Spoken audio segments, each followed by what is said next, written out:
بسم اللہ الرحمن الرحیم. السلام علیکم فورتھ ایئر.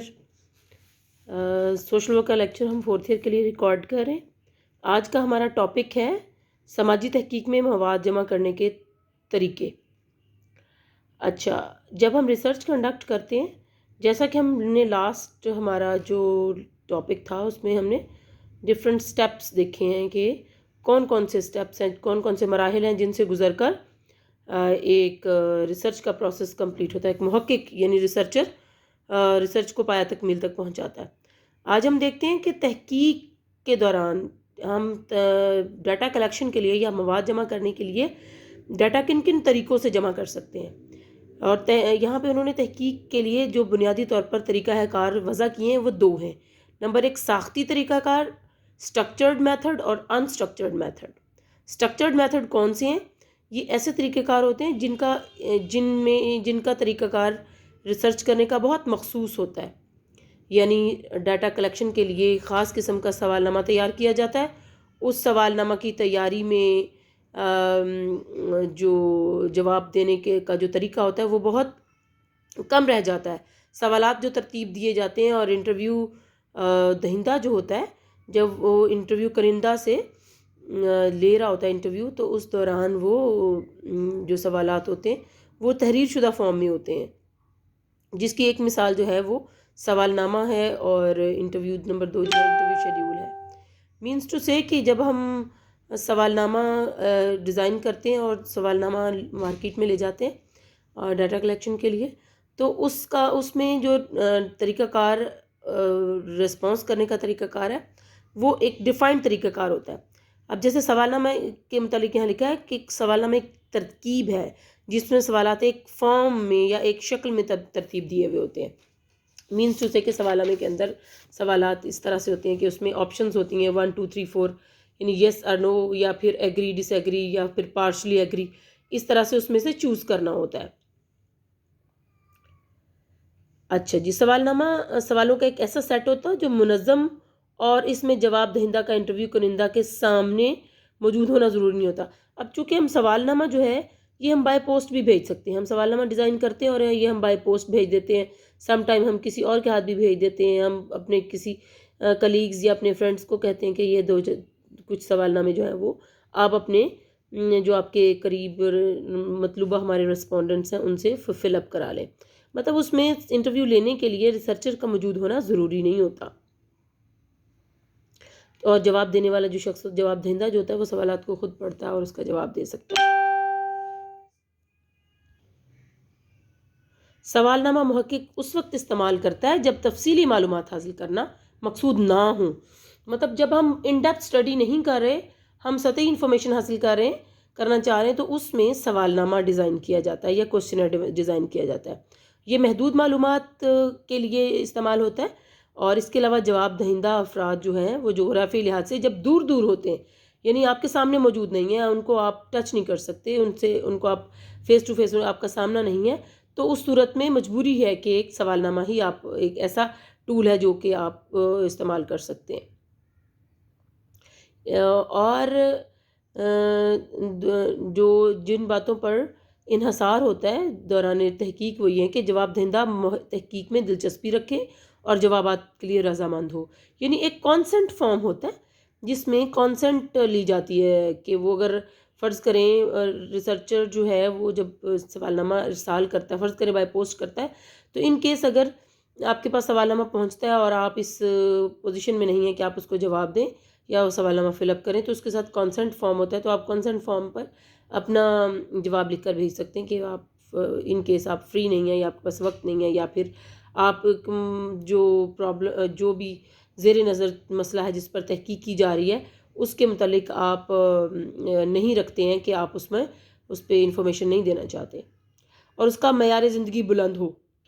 اور تھرڈ چیز جو ہے، تھرڈ اس میں جو کنڈیشن ہے وہ یہ ہے کہ جس سے آپ سوال نامہ فل اپ کرا رہے ہیں اس کا اپنا تعلیمی معیار بھی بلند ہو، کہ اس کو خود ایجوکیٹڈ ہو، اس کو سوال نامہ سمجھنے میں اور اس کے اندر جو آپ کے مسئلہ ہے اس سے متعلق اس کا اتنا ویژن ہو، اس کے پاس اس کا آنسر بھی موجود ہو. نمبر 2 پہ جو ڈیٹا کلیکشن کا ٹول ہے انٹرویو شیڈیول.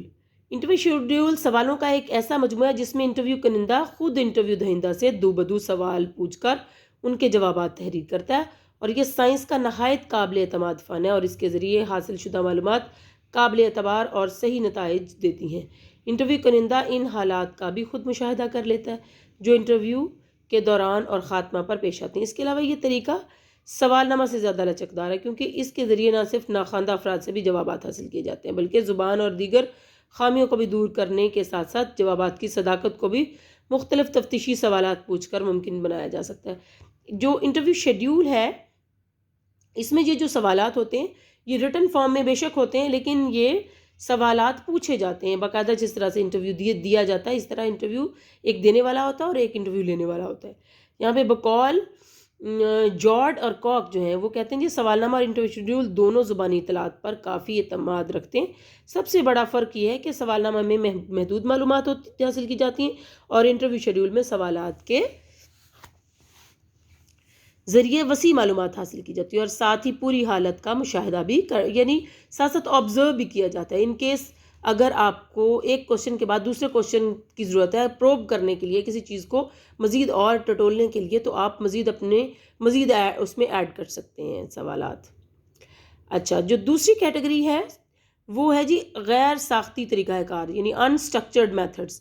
اس سے مراد ایسے طریقہ کار ہیں جو کہ گہرا مطالعہ یعنی عمیق مطالعہ کے لیے استعمال کیے جاتے ہیں۔